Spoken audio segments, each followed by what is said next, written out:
Namaste, I am Mini and welcome to my channel Food Atomic. Today we are preparing vegan chickpeas biryani. So let's get started. For this particular recipe, try to use the basmati rice as the grain of the basmati rice is longer than the regular one and the fragrance is great as well. Wash the rice thoroughly and then soak it for at least a minimum of 1 hour. Moving to the chickpeas, I had soaked these chickpeas overnight. Try to soak them for a minimum of 5 to 6 hours. Cook the soaked chickpeas in pressure cooker for up to 4 to 5 whistles. Next we are going to fry the onions. Add 2 tablespoons of oil in the pan. Once the oil is hot, add 1 small onion to the pan. Cook it over high heat. You can also deep fry or air fry them. I will add the link of the other biryani recipe where I have air fried the onions. You will notice that a couple of them will start to turn brown. You can transfer those to another bowl. Once the rest of the onion gets fried too, reduce the heat to low and transfer it as well.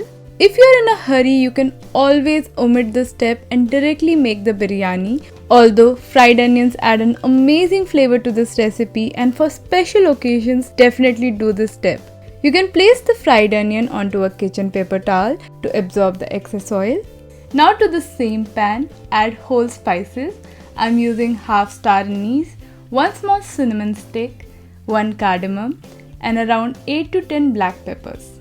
Roast the spices for 2 to 3 minutes over low heat and then take them out.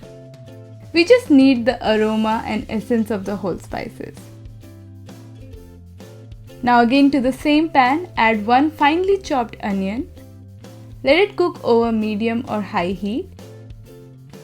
If you are liking this video and finding it helpful so far, please give it a thumbs up and don't forget to subscribe.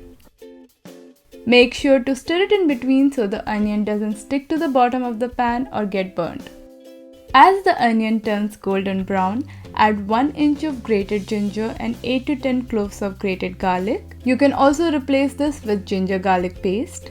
Make sure the heat is set to low as the garlic can get burnt easily. Cook for 2 minutes and then add the spices.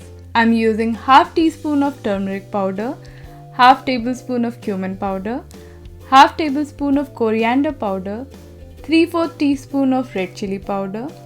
Mix and cook over low heat. Cook till you see the oil starts to ooze out of spices. This is a very important step in cooking as this can really make and break the recipe, as the spices need to cook properly before you add the tomato to it. You will start to notice that the oil has started to ooze out, and that is an indication that you are good to proceed. Then add 1 finely chopped large tomato followed by 1 teaspoon of salt. Cook over medium heat till the tomatoes turn soft and you can see the oil starts to separate from them. Stir them in between so they don't get burnt. You can also add splashes of water in case you notice the paste getting stuck to the pan or is too dry. Add the boiled chickpeas at this point and mix them with the spices. And let it cook for 2 to 3 minutes over low heat. You can directly add the chickpeas and rice together to the pan, but I like to add the chickpeas first to roast with the spices and absorb some of that goodness. Then add the soaked biryani basmati rice and mix well. There are so many ways biryani can be prepared, and this is not the most traditional recipe but an easy one. You can use semi-cooked rice here, but I prefer this method of using the uncooked rice as they get cooked in the aroma and essence of spices and is more flavorful that way. Add water just as much as to cover the rice and the chickpeas.